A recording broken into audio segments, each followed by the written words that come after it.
Good morning जी, नमस्कार। इस video में हम लोग बात करेंगे चार्ल्स डिकन्स के नॉवेल्स के बारे में।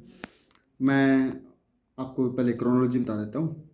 सबसे पहला उनका जो वर्क था वो था ओलिवर गोल्डस्मिथ। ओलिवर गोल्डस्मिथ के बाद उन्होंने एक और नॉवेल लिखा जिसका था the old Curiosity shop. Old Curiosity shop के बाद डम्बी एंड सन, और उसके बाद डेविड कॉपरफील्ड, बहुत इंपॉर्टेंट नॉवेल है उनका। उसके बाद उन्होंने ब्लिक हाउस के बाद उन्होंने जो नॉवेल लिखा वो था Hard Times, a Tale of Two Cities and Great Expectations. ये उनके द्वारा लिखे गए क्रोनोलॉजिकल ऑर्डर में मैंने आपको वर्क्स बताए हैं जो कि इम्पोर्टेंट नॉवेल्स हैं, काफ़ी ज़्यादा विक्टोरियन नॉवेल के, विक्टोरियन एरा के एज के वो काफ़ी इम्पोर्टेंट नॉवेलिस्ट थे। और साथ ही मैं आपको ये बता देता हूँ कि कैसे इसको याद करना है। कि इसको ऐसे याद करी थी कि एक ओलिवर नाम का बंदा था, उसको वो बहुत ज़्यादा क्यूरियस था, ठीक है, और वो और क्यूरियस होना चाहता था, इसलिए वो एक ओल्ड क्यूरियस स्कूल ज्वाइन कर लेता है, यानी कि ओल्ड क्यूरियोसिटी शॉप, यहाँ से आप याद कर लेना।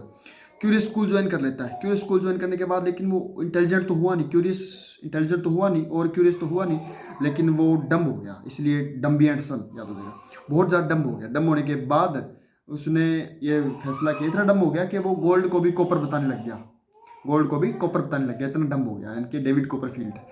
अब उसने क्या किया, फिर उसने घर आने का फैसला किया कि यहाँ पे रहने का कोई फ़ायदा है नहीं, ये ओल्ड क्यूरियोसिटी शॉप जो है ये तो ऐसी है, इसमें हम लोग क्यूरियस तो हो नहीं रहे, कोई बेनिफिट तो हो नहीं रहा। तब उसने ये फैसला लिया कि क्यों ना वो घर वापस आ जाए। घर वापस आने के बाद उसने फेस किया, यानी कि ब्लिक हाउस, याद रखना bleak house, David Copperfield, bleak house, घर आ गया। घर आने के बाद उसने ये देखा कि घर वाले उसको ताना देने लग गए। हार्ड टाइम्स स्टार्ट हुआ।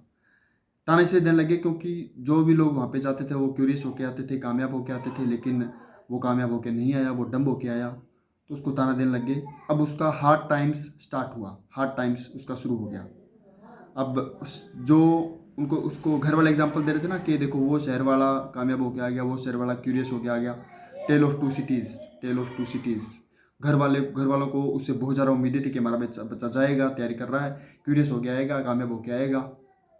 ग्रेट एक्सपेक्टेशंस, बहुत ज़्यादा उम्मीदें थी उससे।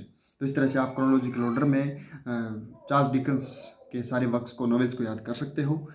और थैंक यू। एक बार फिर से रिवाइज कर लेते हैं, चलो। क्या था कि पहला था ओलिवर गोल्डस्मिथ, वो Old Curiosity Shop, Dombey and Son, David Copperfield.